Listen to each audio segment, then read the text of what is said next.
hetlai hi aizol Falkland veng om khani a chuan a hnuai khu thlir to kang khu bol hlo ni om thlange nguk le boka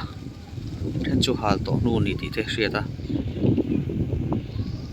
mak khop mai thina na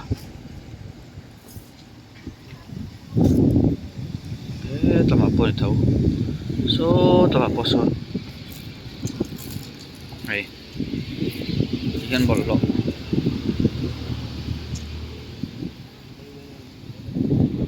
ta hian pai thlan nual bo tama huan bol hlo hi pai na hmun tura hian pai thin u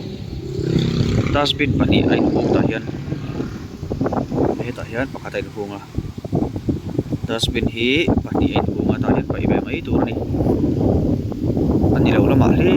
pai hi kan hrat em em mai a view nuam hle ma sana tah hian in nam dang an kal du phiat le khala tlai hian